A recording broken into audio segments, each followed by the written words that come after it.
Easter Sunday. Families gathered around their tables sharing laughter, prayers and stories, but at mine, something very different happened. As I reached for my glass, my own daughter looked me straight in the eye and said, "Dad, don't say anything." Today, her words cut deeper than she realized. A father silenced at his own family's table. For a moment I swallowed the humiliation. But then, something inside me shifted. If they wanted silence from me, I'd give them words that no one at the table would ever forget. My name is Charles Bennett. I'm 70 years old. And today, I'll show you how one moment of betrayal turned into a lesson of dignity, justice, and the kind of truth that makes a whole room tremble.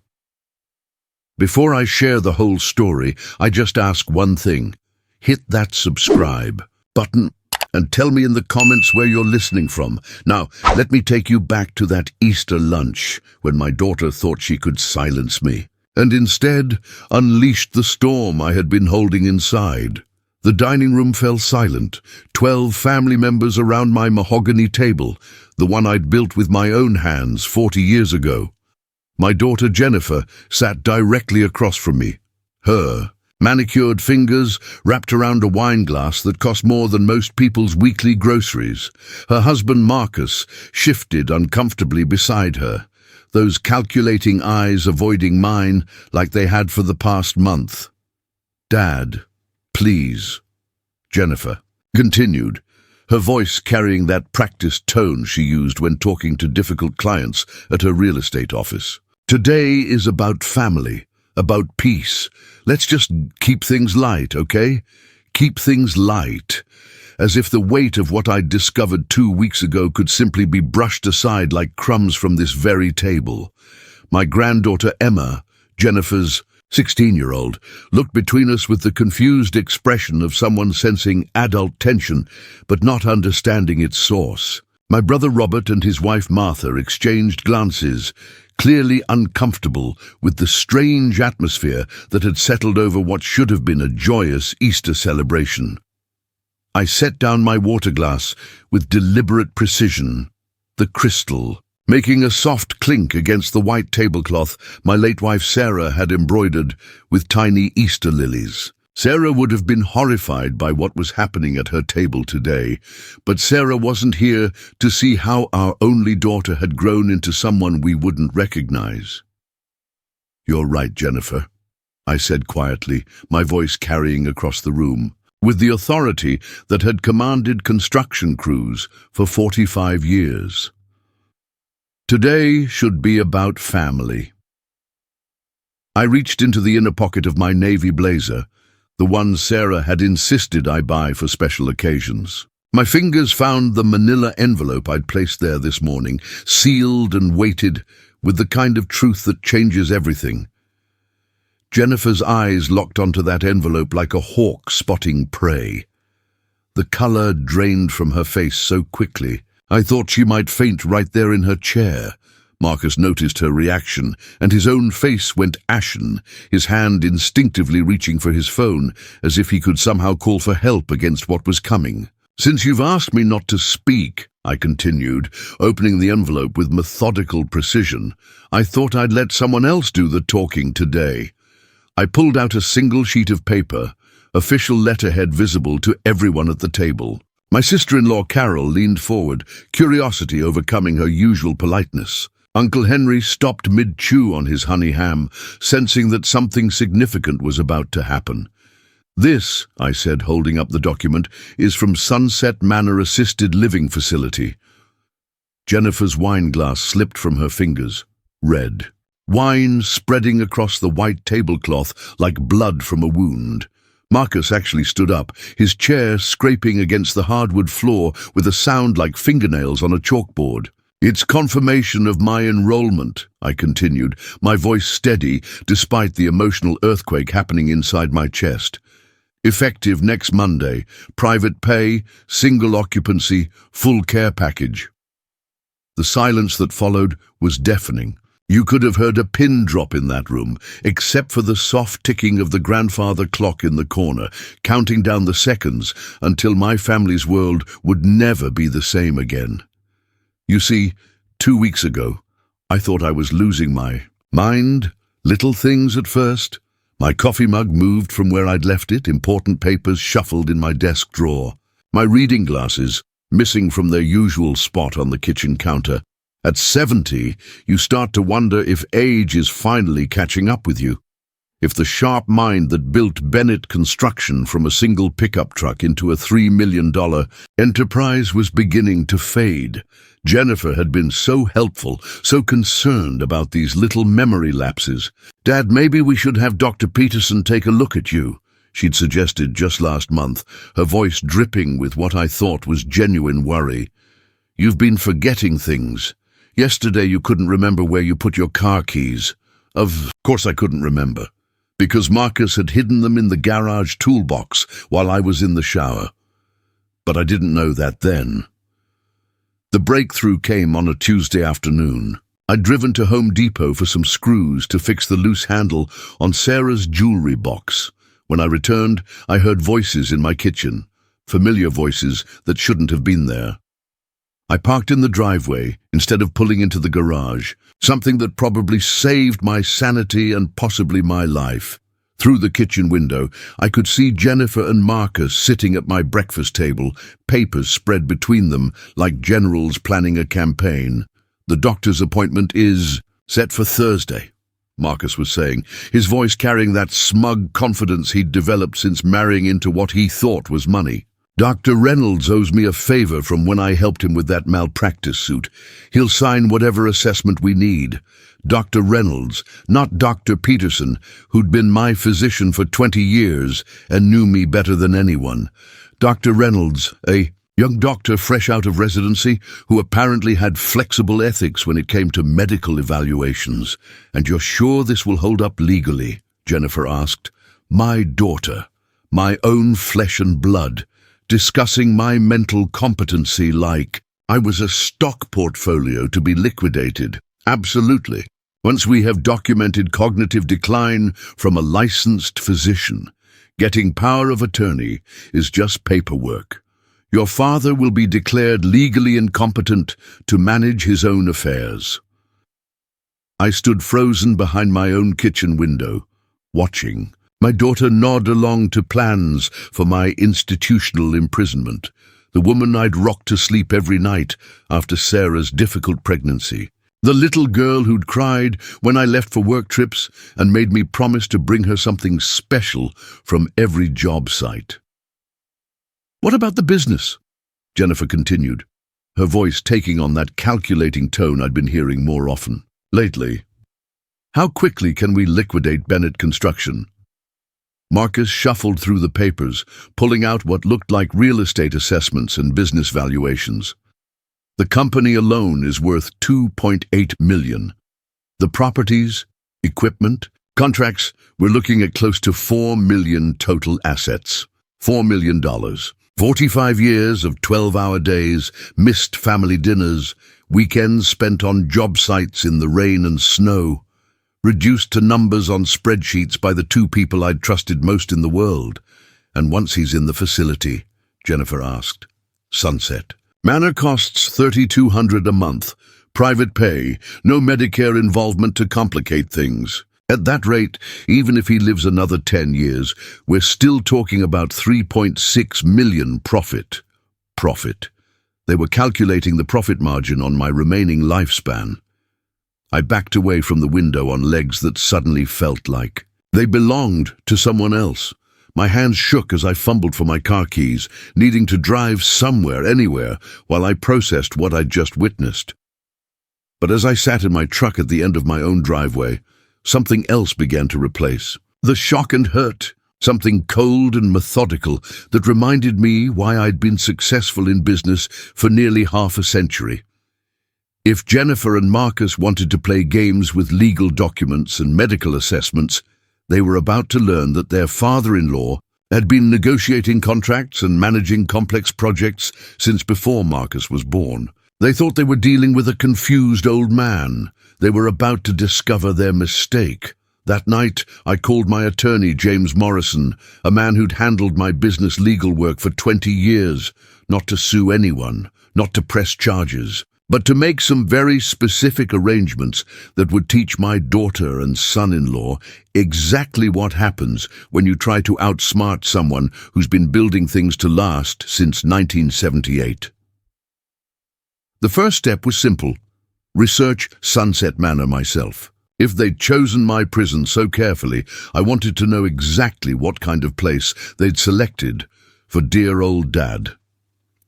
Sunset Manor sat on the outskirts of town like a forgotten afterthought, a sprawling single-story building painted institutional, beige with tiny windows that looked more like prison cells than rooms for human beings.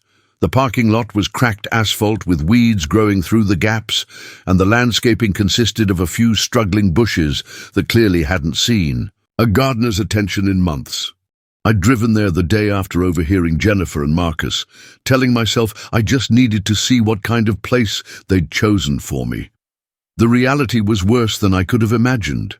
"Oh, you're here about Mr. Bennett's enrollment," the receptionist said when I approached the front desk, a tired-looking woman in her 50s with the kind of smile that never reached her eyes. "Your daughter and son-in-law were so thorough with the paperwork. Such caring family members." Caring. I almost laughed at the irony. "I'd like to tour the facilities," I said, introducing myself as a concerned family friend. "Make sure everything meets his needs." The tour lasted 30 minutes and revealed exactly why Marcus had chosen this particular facility. At $3,200 a month, Sunset Manor was indeed the cheapest option in a 50-mile radius. It was also barely a step above a warehouse for the elderly. 24 residents crammed into rooms designed for 12. Medication dispensed by overworked staff who barely looked at the patients they were supposed to be caring for. A dining room that smelled like disinfectant and defeat, where elderly men and women sat staring at television screens showing game shows from the 1980s. "We have a very efficient operation here," the administrator, Mrs. Patterson, explained as we walked past a common room where 6 people in wheelchairs sat in a circle, most of them asleep. "Low overhead means we can keep costs down for families. Very important in today's economy. Low overhead." That's what my life had been reduced to in Jennifer's calculations. A cost-benefit analysis where the benefit was measured in inheritance dollars and the cost was $3,200 a month to warehouse her father until he died. But the worst part wasn't the facility itself. It was the other families I saw during my visit. Adult children dropping off their parents with the kind of guilty relief you see in people abandoning pets at animal shelters. Quick goodbyes, promises to visit soon that everyone knew were lies, and the defeated look in elderly eyes that had given up expecting better treatment. "Most of our residents adapt very well," Mrs. Patterson continued, unlocking a room to show me the accommodations. "Single bed, dresser, shared bathroom down the hall. We encourage families to limit personal belongings to prevent confusion and loss." The room was 8 feet by 10 feet, smaller than the tool shed behind my house. This was where Jennifer and Marcus planned to store me while they liquidated everything I'd worked for. I thanked Mrs. Patterson and drove home in silence, my mind already working through the response my daughter and son-in-law deserved. But as I pulled into my driveway, I noticed something that stopped me cold. Marcus's BMW was parked outside my house. Again. This time, I was ready. I'd installed a small recording device in my kitchen after the previous week's discovery. Hidden inside the old radio Sarah had kept on the counter for 30 years. If they were going to continue their planning sessions in my home, I wanted every word documented. I waited in my truck until I saw them leave 2 hours later, then went inside to retrieve the recording. What I heard made my blood run cold. "Evaluation is scheduled for tomorrow at 10, Marcus was saying. "Dr. Reynolds will document memory loss, confusion, inability to manage finances, standard cognitive decline assessment." "What if Dad refuses to go?" Jennifer asked. He won't. I'm picking him up, remember. Told him it's just a routine physical. By the time he realizes what's happening, it'll be too late to object. A routine physical. I was supposed to be picked up in 18 hours for what I thought was a standard checkup with a doctor I'd never met, who was planning to declare me mentally incompetent based on lies my own family had fed him. And after the evaluation, Jennifer pressed, emergency power of attorney hearing on Friday. With a medical assessment of cognitive decline, the judge will approve it immediately. By next week, you'll have complete control of your father's finances. Complete control. 45 years of building Bennett Construction, creating jobs for hundreds of people, contributing to the community that had supported my family. All of it signed away, based on a fraudulent medical evaluation. But they'd made one crucial mistake in their planning. They'd assumed their target was actually experiencing the cognitive decline they were fabricating. They thought they were dealing with a confused old man who would shuffle quietly into their trap. Instead, they were dealing with someone who'd spent decades managing complex construction projects, negotiating with difficult clients, and solving problems that would challenge people half his age. My mind was as sharp as it had ever been, and now it was focused on a single goal: teaching my daughter and son-in-law exactly what happens when you underestimate Charles Bennett. What do you think so far? Are they really going to get away with this kind of manipulation? Share your thoughts in the comments, because I promise you the best part of this story is just beginning. The next morning, I was ready when Marcus arrived at exactly 9:30 a.m., his BMW idling in my driveway like a hearse. Come to collect its cargo. He knocked on my front door with the kind of false cheerfulness that made my skin crawl, wearing a charcoal suit that probably cost more than most people's monthly salary. "Good morning, Charles," he said, flashing that practiced smile he'd perfected during his brief career selling insurance before marrying my daughter. "Ready for your appointment?" "Absolutely," I replied, grabbing my jacket and the manila folder I'd prepared the night before. "Thank you for driving me, Marcus. It means so much to have family you can count on." The irony was lost on him completely. During the 20-minute drive to Dr. Reynolds' office, Marcus made small talk about the weather, the upcoming baseball season, anything to keep the conversation light and avoid mentioning the real purpose of our trip. I played along, asking about his job search and expressing concern about how long he'd been unemployed. "These things take time," he said, his hands tightening on the steering wheel. "The right opportunity will come along." The right opportunity, like declaring his father-in-law mentally incompetent and stealing $3 million. That kind of opportunity. Dr. Reynolds' office was in one of those modern medical buildings downtown, all glass and steel, designed to look impressive and charge accordingly. The waiting room was filled with the usual collection of patients, some genuinely needing medical care, others like me, unknowingly walking into traps set by their own families. "Mr. Bennett," a young nurse called after we'd been waiting for 15 minutes. "The doctor will see you now." Marcus started to stand up with me, but I gently placed a hand on his shoulder. "No need for you to come back, son. Just a routine. Physical, right? I'll be fine." The look of panic that flashed across his face was worth everything. His carefully orchestrated plan required him to be present to provide the concerned family member perspective that would corroborate whatever lies he'd fed Dr. Reynolds about my mental state. "Actually, I think I should," he began. "Nonsense," I interrupted, patting his arm with grandfatherly affection. "Doctor's visits are boring enough without subjecting you to all the medical talk. I'll be out in 30 minutes. Before he could object further, I followed the nurse down the hallway, leaving Marcus stranded in the waiting room, with his conspiracy falling apart in real time. Dr. Reynolds was exactly what I had expected, young, eager, and clearly uncomfortable with whatever arrangement Marcus had made with him. He couldn't have been more than 30, with the kind of nervous energy that suggested this wasn't his first ethically questionable favor. "Mr. Bennett," he said, barely looking up from a file that was suspiciously thick for someone who'd never been my patient. "Please have a seat. I understand you've been experiencing some difficulties lately." Difficulties. I settled into the chair across from his desk, opening my own manila folder with deliberate precision. "I'm not sure what you mean, Doctor. I feel wonderful for a 70-year-old man." His confidence wavered slightly.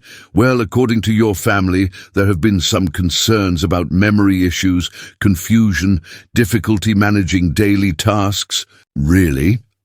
I pulled out the first document from my folder, a copy of last month's financial statements from Bennett Construction, showing record profits and detailed project management that would challenge someone half my age. "Because I've been reviewing these quarterly reports myself.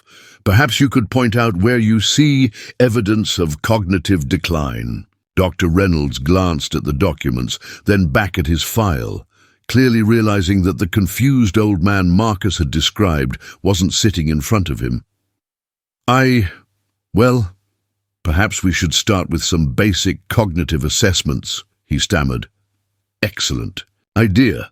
I pulled out the next document, a copy of the architectural plans I'd been reviewing for a new shopping center project, complete with my handwritten notes and calculations. "While you're preparing those tests, maybe you could explain why Marcus Thompson told you I was experiencing memory loss." The color drained from his face. "I'm not sure what you mean."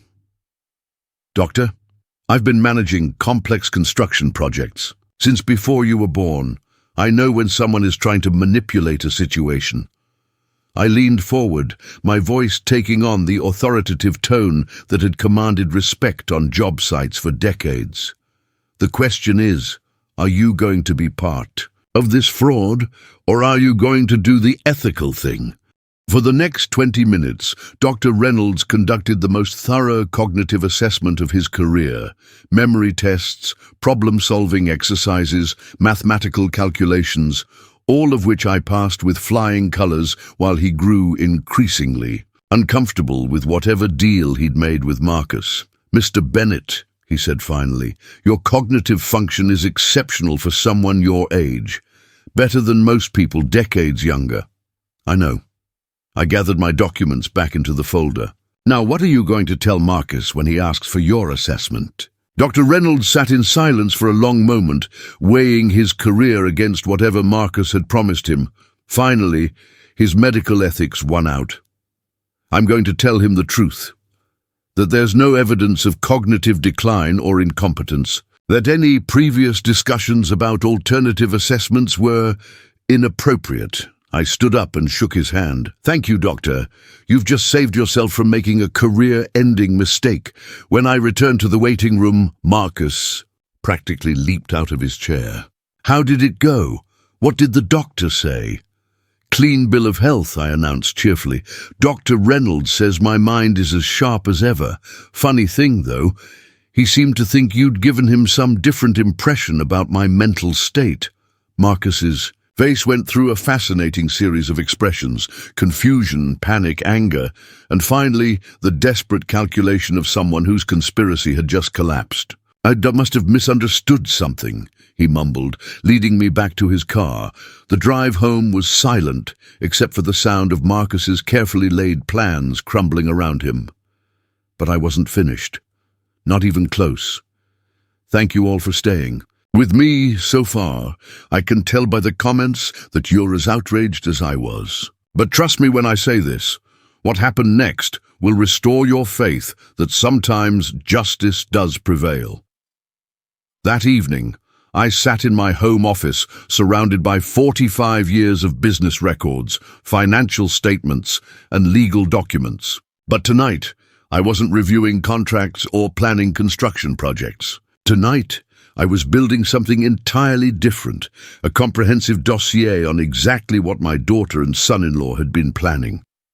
The recording device in my kitchen had captured 3 more conversations over the past week, each one more damning than the last. The medical evaluation was a disaster, Marcus had told Jennifer 2 days after our visit to Dr. Reynolds. Your father isn't showing any signs of cognitive decline. Dr. Reynolds basically told me to forget about getting a medical declaration of incompetence. Then we try a different approach, Jennifer had replied, her voice carrying the cold determination I barely recognized as belonging to my little girl. What about financial mismanagement? If we can show he's making poor decisions with money. Financial mismanagement. From a woman who'd never held a job for more than 2 years and whose husband had been unemployed for 8 months while maintaining a lifestyle that cost more than most people's annual salary. Actually, Marcus had said, I've been thinking about that. What if we created some evidence of financial confusion? Small things at first, moving money between accounts, making unusual purchases he can't remember. They were planning to frame me for the kind of financial irregularities that would justify a competency hearing. The same people who'd been living off my generosity for years were preparing to paint me as financially irresponsible. But the most revealing conversation had happened just yesterday, while I was supposedly at the hardware store buying supplies for a project that didn't exist. I contacted 3 more assisted living facilities, Jennifer had told Marcus. Sunset Manor is still the cheapest, but there's a place called Golden Years that's only $400 more per month.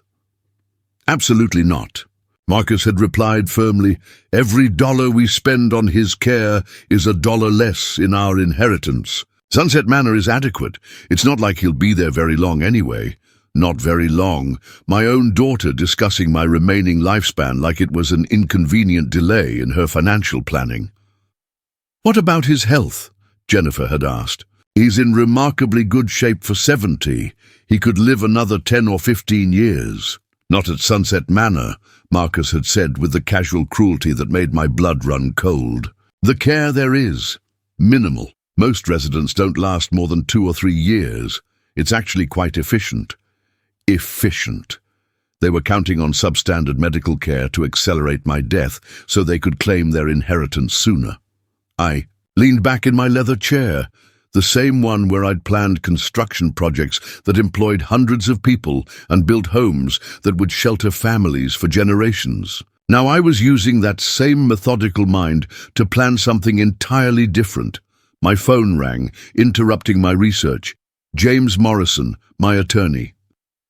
Charles, I've completed the arrangements you requested, he said, his voice carrying the professional discretion that had made him my lawyer for 20 years. Everything is in order, and the timeline, the paperwork will be ready by Monday morning. Once you sign, the process becomes irreversible.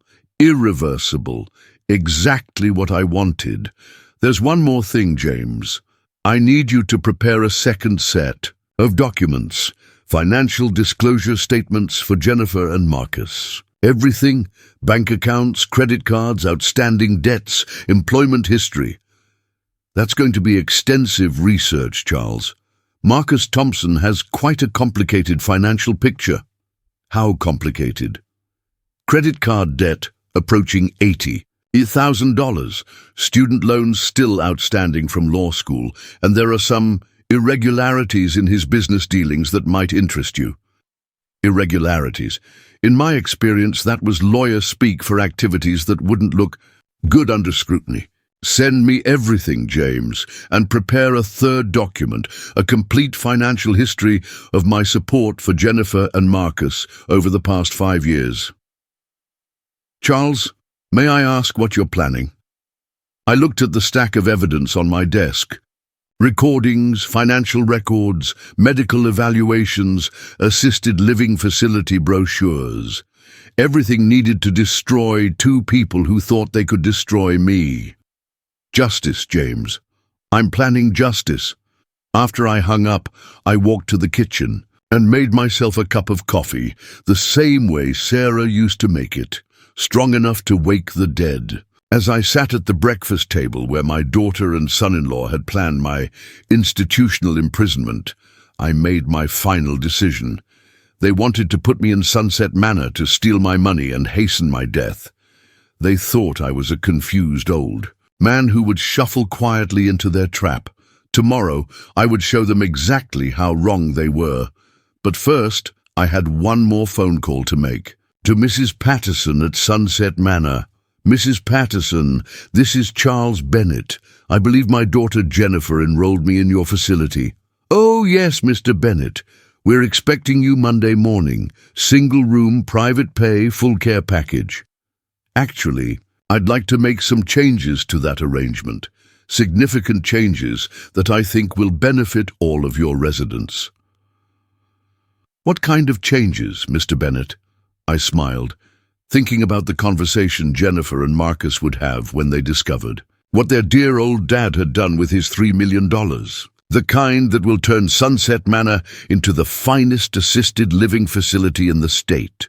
And Mrs. Patterson, I'll be paying for everything myself. If you're still not subscribed to this channel, now is the perfect time. Because what I did next will shock you as much as it shocked my family. By Friday morning, I had everything in place. 3 banker's boxes of evidence sat in my home office like ammunition for a war I never wanted to fight, but was now fully committed to winning. The recordings, financial documents, medical evaluations, and legal correspondence painted a picture so clear that even a jury of Jennifer's peers would have convicted her of elder abuse. But I wasn't planning to destroy her in court. What I had in mind was far more devastating than any legal proceeding. James Morrison arrived at my house at exactly 9 o'clock, carrying a leather briefcase that contained the most important documents of my 70 years on Earth.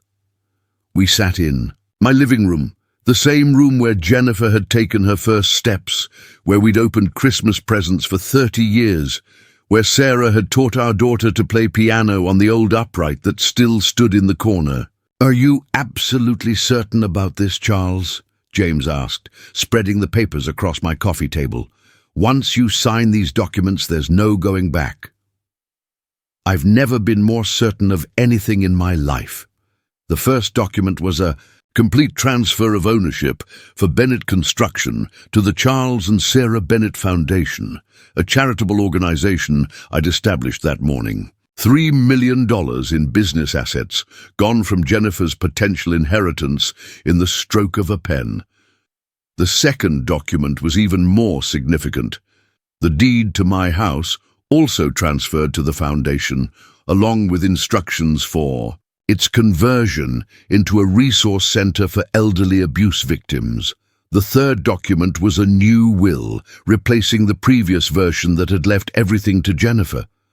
Under the new terms, she would receive exactly $1, along with a letter, explaining why. But the fourth document was the masterpiece, a complete financial commitment to renovate Sunset Manor, funded by the liquidation of my investment portfolio. $2 million dedicated to transforming the place Jennifer had chosen as my prison into a model facility that would provide dignified care for elderly residents who couldn't afford better options. "And you want to announce this when?" James asked. "Easter Sunday, at the family dinner." I signed each document with the same careful precision I'd used to approve construction contracts for 45 years. "I want everyone to hear it at the same time. Charles, your daughter is going to be, well, there's no polite way to say this. She's going to be devastated." "Good. Maybe devastation will teach her something that love and patience never could."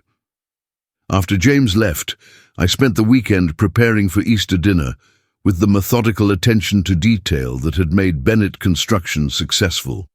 Every word rehearsed, every possible reaction anticipated, every document organized for maximum impact. I also made one final phone call to Sunset Manor. "Mrs. Patterson, I wanted to confirm our arrangement for Monday morning." "Yes, Mr. Bennett, your Enrollment is confirmed, though I must say the changes you're proposing are quite ambitious.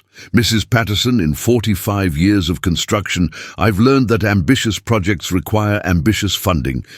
By the time I'm finished, your residents will have private rooms, restaurant-quality meals, recreational facilities, and a medical staff that actually cares about their patients. And you're planning to live there yourself?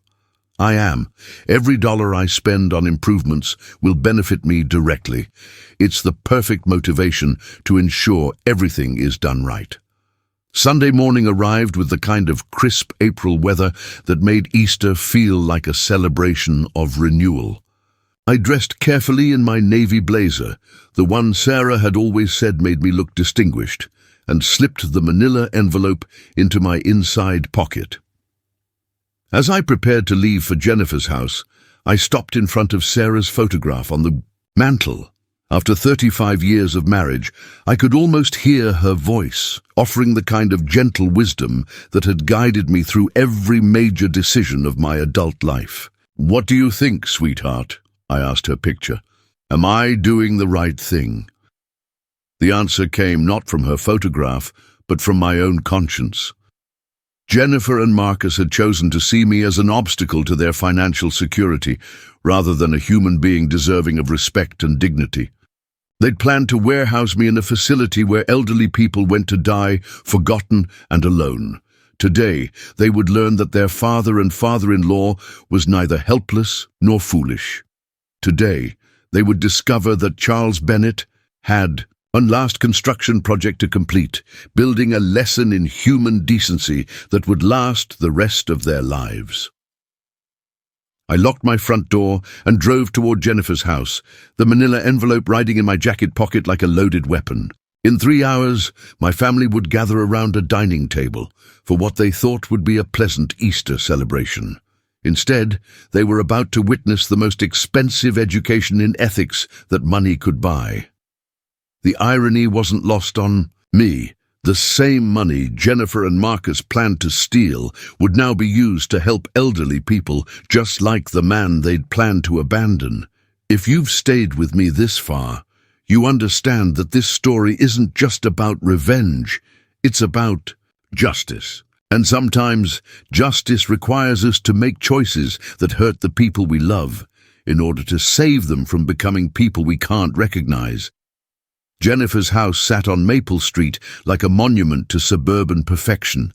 Manicured lawn, professional landscaping, and a circular driveway that could accommodate the luxury cars she and Marcus couldn't actually afford. The irony that I'd helped finance this picture-perfect life while they planned my exile wasn't lost on me as I pulled up behind Uncle Robert's Buick. Through the large front windows, I could see my family already gathered in the living room. My granddaughter Emma was showing something on her phone to her cousin David, while the adults stood around with drinks, making the kind of small talk that fills time before dinner. Everything looked normal, peaceful, exactly like the Easter celebrations we'd shared for decades. No one inside that house knew that their world was about to change forever. Marcus answered the door with his practiced smile, the one that had probably convinced Jennifer he was worth marrying despite his obvious character flaws. "Charles, right on time. Come in. Jennifer's just putting the finishing touches on dinner." I stepped into the foyer, noting the expensive artwork on the walls, the crystal chandelier overhead, the marble-topped console table that probably cost more than most people's cars. All of it paid for with credit cards that were maxed out, funded by debt that Marcus assumed would disappear when his father-in-law died and left him a fortune. "Charles!" My brother Robert approached with genuine warmth, embracing me the way family should. "How are you feeling? You look great." "I feel wonderful, Robert. Better than I have in years, actually. And I meant it. For the first time since discovering their conspiracy, I felt the peace that comes with having a plan, with knowing that justice was finally within reach. Jennifer emerged from the kitchen wearing a designer dress that probably cost more than some people's monthly rent, her smile as artificial as everything else about the life she'd constructed. "Dad, I'm so glad you could make it." She kissed my cheek with the kind of perfunctory affection you show to distant relatives you're obligated to acknowledge.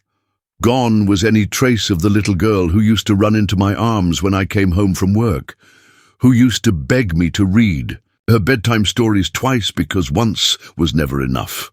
I wouldn't miss it for the world, sweetheart. The dining room table was set with Sarah's good china, the pieces Jennifer had inherited and clearly considered her own. Crystal glasses caught the light from the chandelier I'd bought for this very room 5 Christmases ago, when Jennifer complained that her old light fixture wasn't impressive enough for entertaining. 12 place settings around the mahogany table, each representing a family member who was about to learn that their assumptions about inheritance, loyalty, and family obligations were tragically wrong. "Dad, I saved you a seat right here." Jennifer gestured to the chair at the head of the table, the position of honor that would make what happened next even more dramatic. As the patriarch of our family. Patriarch. I almost laughed at the term. Patriarchs were respected, consulted, valued for their wisdom and experience. What Jennifer and Marcus saw when they looked at me was a walking bank account with an expiration date. As everyone took their seats, I noticed Marcus positioning himself directly across from me, his phone lying face down beside his plate. Probably recording the conversation, hoping to catch some evidence of confusion or disorientation that could still be used in a competency hearing. "Before we say grace," Jennifer announced, standing beside her chair with the kind of forced cheerfulness that set my teeth on edge, "I just want to say how grateful I am to have all of you here. Family is everything, and we're so blessed to be together. Family is everything." The words felt like acid in the air between us. Emma, my 16-year-old granddaughter, looked around the table with the intuitive awareness that teenagers sometimes possess about adult tension. "Grandpa Charles, you seem different today, happier, I guess, out of the mouths of babes." "I am happier, Emma. I've made some important decisions recently that have given me a real sense of peace." Marcus's head snapped up, his lawyer instincts recognizing danger in that simple statement. "What kind of decisions, Charles?" I reached for the manila envelope in my jacket pocket, feeling its weight against my fingers. "The kind that will ensure my remaining years are spent exactly where I want to be, with people who truly appreciate my presence." The temperature in the room seemed to drop 10 degrees. Jennifer's forced smile wavered as she recognized the implications of my words. Marcus actually pushed his chair back slightly, as if preparing to flee. "Dad," Jennifer said carefully, "maybe we should talk about any major decisions privately, as family." "We are family," I replied, pulling out the envelope with deliberate precision. "All of us, and I think everyone here deserves to know about the choices I've made regarding my future." Uncle Robert leaned forward with genuine interest. My sister-in-law, Carol, set down her water glass, sensing that something significant was about to happen. Even the teenagers stopped their whispered conversations and focused on the unfolding drama. I opened the envelope and pulled out the first document, official, letterhead clearly visible to everyone at the table. "This is from Sunset Manor Assisted Living Facility." The effect was instantaneous. Jennifer went pale, Marcus actually stood up from his chair, and a confused murmur ran around the table as family members tried to understand what was happening. "It's confirmation of my enrollment," I continued, my voice carrying clearly through the sudden silence. "Effective tomorrow morning." That's when Jennifer's wineglass slipped from her fingers, and I knew that the real drama was just beginning. The red wine spread across the white tablecloth like spilled blood, and for a moment everyone stared at the growing stain as if it might explain what was happening. Marcus was on his feet now, his face cycling through expressions of shock, panic, and calculation as he tried to figure out how his carefully orchestrated plan had gone so wrong. "Dad, what are you talking about?" Jennifer's voice cracked with barely controlled hysteria. You haven't discussed this with anyone. This is insane. Insane? I repeated the word slowly, savoring its irony. That's interesting, considering that's exactly what you and Marcus have been trying to prove about me for the past month. Uncle Robert leaned forward, confusion evident on his weathered face. Charles, I don't understand. Why would you want to go to an assisted living facility? You're in perfect health. Am I, Robert? I pulled out the second document from my envelope. According to the medical evaluation that Marcus arranged, I'm suffering from significant cognitive decline. Memory loss, confusion, inability to manage my own affairs. Marcus had gone completely white now, understanding that somehow, impossibly, I knew about their conspiracy. Charles, I think there's been some kind of misunderstanding. No misunderstanding at all, I interrupted, my voice taking on the authoritative tone that had commanded construction crews for decades. Dr. Reynolds was very thorough in his assessment. Would you like me to read his actual report? I didn't wait for an answer before continuing. Cognitive function exceptional for his age. No evidence of memory impairment or confusion. Mental acuity superior to most individuals decades younger. I looked directly at Marcus. Quite different from what you expected, isn't it, son? My sister-in-law Carol was staring between Marcus and Jennifer with dawning horror. Are you saying they tried to have you declared mentally incompetent? Not tried, Carol. They did have me evaluated, hoping for exactly that result. The plan was to use a fraudulent medical assessment to gain power of attorney over my finances. Emma, my granddaughter, spoke into the stunned silence. Mum, is Grandpa telling the truth? Jennifer opened and closed her mouth several times before managing to speak. It's more complicated than that. We were worried about Dad. We thought we were trying to help. Help? I pulled out the third document. Let me read you exactly how you were planning to help me. This was the transcript of their recorded conversation, the one where they discussed the efficiency of Sunset Manor's substandard care and how most residents didn't survive more than 2 or 3 years. As I read Marcus's words aloud, it's not like he'll be there very long anyway. And most residents don't last more than 2 or 3 years. It's actually quite efficient. The reaction around the table was swift and devastating. Uncle Robert actually stood up, his face flushed with anger. You were planning to put your own father in a place where you expected him to die quickly? Marcus tried to salvage the situation with desperate lies. That's taken out of context. We were discussing different facilities, comparing options. No, Marcus. I pulled out my phone and set it on the table. Would you like me to play the actual recordings? Every conversation you and Jennifer had in my kitchen while planning my imprisonment. The fight went out of both of them like air from punctured balloons. Jennifer collapsed back into her chair, tears streaming down her face, while Marcus remained standing but looked like he might faint at any moment. You recorded us? Jennifer whispered. In my own home, yes. The home where you planned my medical kidnapping while sitting at the breakfast table Sarah and I ate at for 30 years. My brother Robert's voice was thick with disgust. Jennifer, how could you even consider doing this to your father? The money, I answered for her, pulling out the financial documents James had prepared. $3.2 million in total assets. They'd calculated that even with assisted living costs, they were looking at a profit of over $3 million. When I died, I spread the documents across the table. Business valuations, property assessments, their debt statements showing the desperate financial situation that had motivated their conspiracy. Marcus owes $87,000 in credit card debt and hasn't had steady employment in 8 months.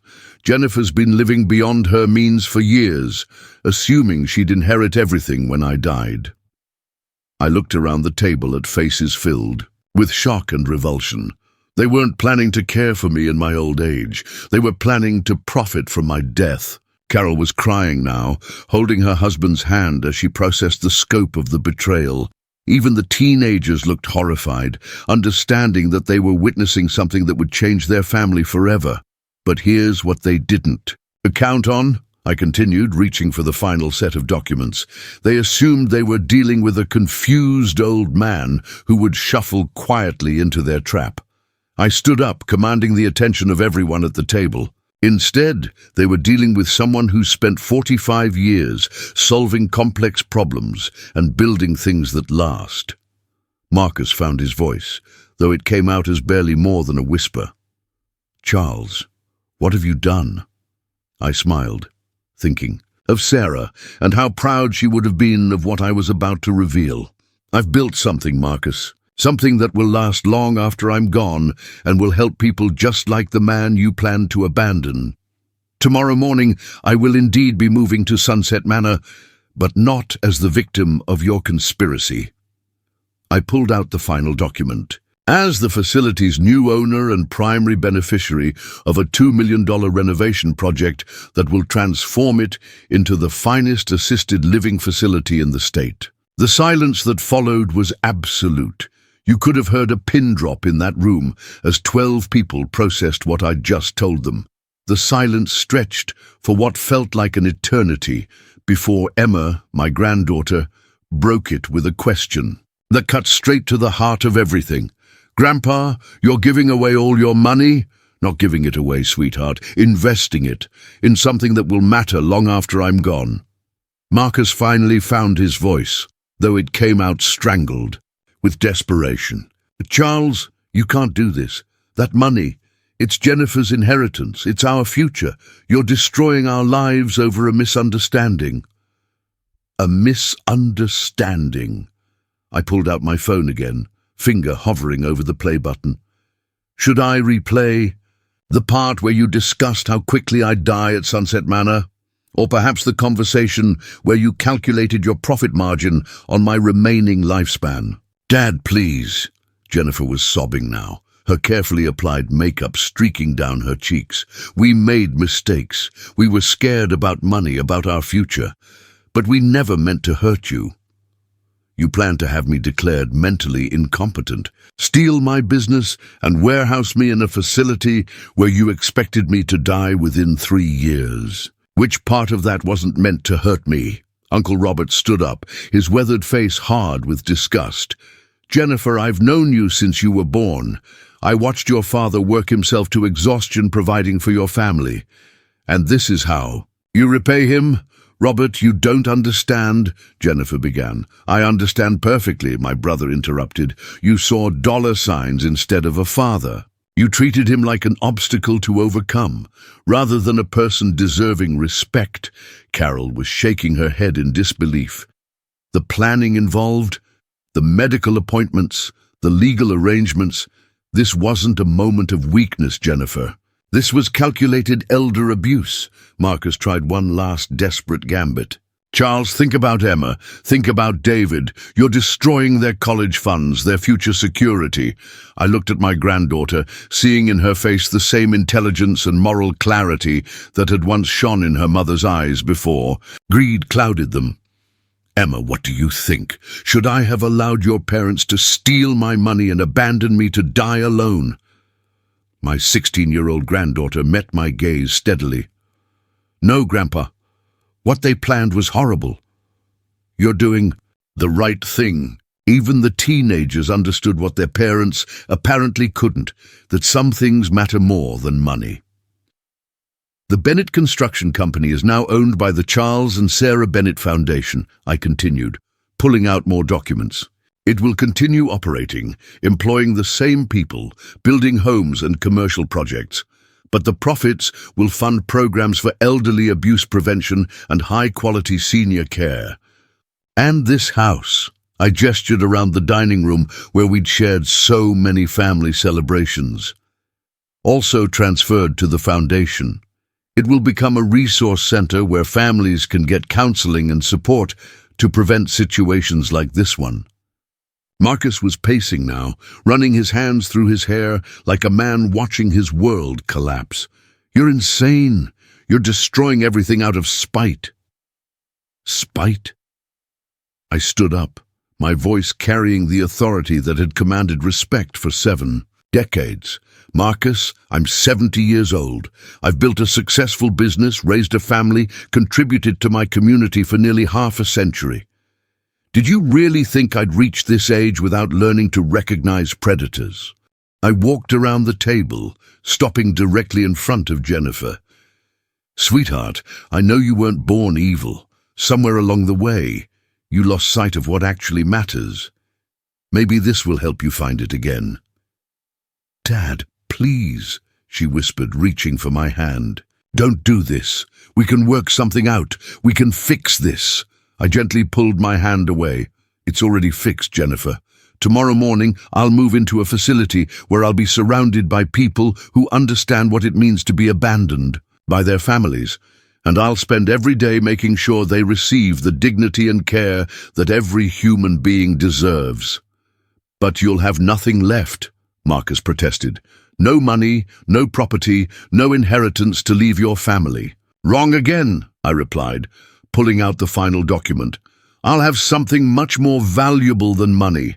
I'll have the knowledge that I use my resources to help people rather than enable the greed that was destroying my family." Uncle Robert was nodding slowly, understanding beginning to dawn on his face. "Charles, you're not just punishing them, you're trying to teach them something." "Exactly, Robert. Money comes and goes. Character lasts forever. I'm hoping that watching their inheritance used to help elderly people they would have abandoned might teach Jennifer and Marcus something about who they want to be." I looked around the table one final time, at faces reflecting shock, shame, admiration, and in Jennifer's case, the beginning of what might eventually become understanding. The documents are signed. The transfers are complete. Tomorrow morning, I begin a new chapter of my life, surrounded by people who need help, instead of people who see me as an ATM with an expiration date. Emma stood up and hugged me, tears in her young eyes. "I'm proud of you, Grandpa. What you're doing is really brave." From the mouths of babes. If a 16-year-old could understand the moral necessity of what I'd done, perhaps there was hope. For her parents as well.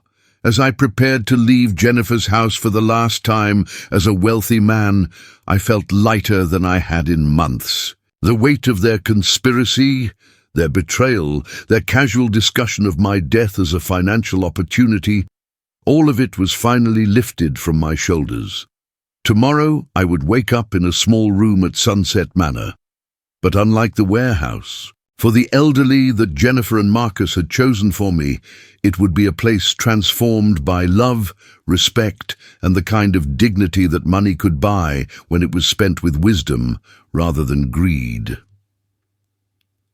6 months have passed since that Easter Sunday, and I'm writing this from my room at Sunset Manor, though you wouldn't recognize the place Jennifer and Marcus originally chose for my prison.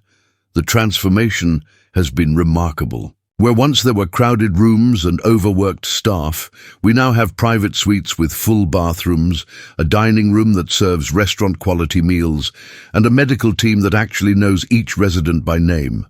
The common areas are filled with comfortable furniture, books, games, and the kind of laughter you hear when people feel valued rather than warehoused. But the most significant change isn't in the building. It's in the lives we've touched. Mrs. Eleanor Patterson, 83, was abandoned here by her son 3 years ago. She rarely spoke and had given up hope of ever seeing family again. Last week, her son visited for the first time since dropping her off, drawn by stories he'd heard about our facility. They spent 2 hours in the garden talking through years of hurt and misunderstanding.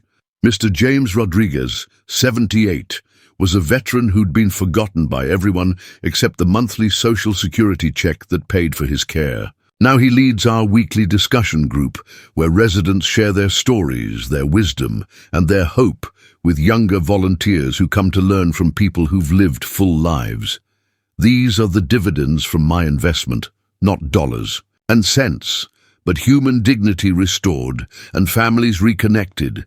Jennifer comes to visit me every Sunday now. Not because she has to, but because she wants to.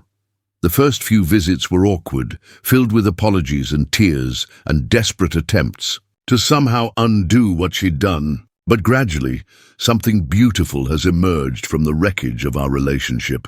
She's begun volunteering here, helping other families navigate the difficult conversations about aging, care, and the kind of respect every elderly person deserves. Last month, she prevented another family from making the same mistakes she and Marcus had planned, helping them find resources to keep their father at home with dignity and support. "Dad," she told me last Sunday, "I understand now what you were trying to teach me. It wasn't about the money, it was about who I was becoming." Marcus comes with her sometimes, though the shame sits heavy on his shoulders. He's found work as a paralegal, earning honest money for the first time in years. The designer clothes are gone, the expensive lifestyle abandoned, but I see something in his eyes now that was never there before: humility. Emma visits me twice a week after school. She's writing her college application essays about her grandfather, who taught her that true wealth isn't measured in bank accounts, but in the lives you touch. She's planning to study social work, inspired by the transformation she's witnessed here. "Grandpa," she told me yesterday, "what you did was the most generous thing I've ever seen. You could have destroyed Mom and Marcus legally, but instead, you gave them a chance to become better people. The Charles and Sarah Bennett Foundation has exceeded every expectation." Bennett Construction continues to thrive under professional management, with profits funding senior care programs across 3 states. We've prevented dozens of cases of elder abuse, provided emergency assistance to families in crisis, and established a legal clinic that helps elderly people protect themselves from financial predators. But perhaps the most satisfying outcome is one I never could have planned. Last month, Dr. Reynolds, the young physician Marcus had tried to corrupt, contacted me personally. He's established a new practice specializing in geriatric care, with an emphasis on preventing the kind of medical fraud that families like mine attempt. He's become one of our most passionate advocates for elderly rights. "Mr. Bennett," he told me during his visit, "you saved my career and possibly my soul. I was about to compromise everything I'd worked for, and your integrity stopped me from making a mistake I'd have regretted forever." Even Mrs. Patterson, the original administrator of Sunset Manor, has been transformed by our renovations. She's implemented our care standards at 2 other facilities she manages, creating a ripple effect of improved treatment for hundreds of elderly residents across the region. As I finish writing this story, I can hear the sounds of life flourishing around me. Residents laughing over dinner, families visiting in the comfortable lounge areas, children playing in the garden with their grandparents. This is what $3 million looks like when it's invested in human dignity, rather than hoarded for inheritance. I'm 70 years old, living in an assisted living facility, with no significant personal wealth remaining. And I've never been happier or more at peace. Jennifer and Marcus thought they were dealing with a confused old man whose money they could steal and whose life they could discard. Instead, they encountered someone who understood that the true measure of a man isn't what he accumulates, but what he does with what he's been given. Sarah would be proud, not just of the foundation that bears her name, but of the family that's been healed through the painful process of learning what really matters. Every morning when I wake up in my small room, surrounded by people who understand the value of human companionship over material wealth, I'm reminded that sometimes the greatest gift you can give someone isn't money. It's the opportunity to become who they were meant to be. Jennifer and Marcus are better people now than they were 6 months ago, not because I punished them, but because I love them enough to stop enabling their worst impulses and show them a different way to live. That's the real inheritance I'm leaving my family. Not money that would eventually be spent and forgotten, but a legacy of compassion, dignity, and the understanding that true wealth comes from lifting others up rather than climbing over them. And you? If you found yourself in my situation, discovering that your own family was planning to betray you, for money, what would you have done? Would you have chosen revenge or redemption? Would you have destroyed them legally or given them the chance to become better people? I'd love to hear your thoughts in the comments below. And if this story moved you, please subscribe to this channel and share it with someone who needs to remember that it's never too late to choose love over greed, compassion over calculation. Thank you for taking this journey with me. Remember, we're not just building structures in this life. We're building character, relationships, and legacies that will outlast any material wealth we might accumulate.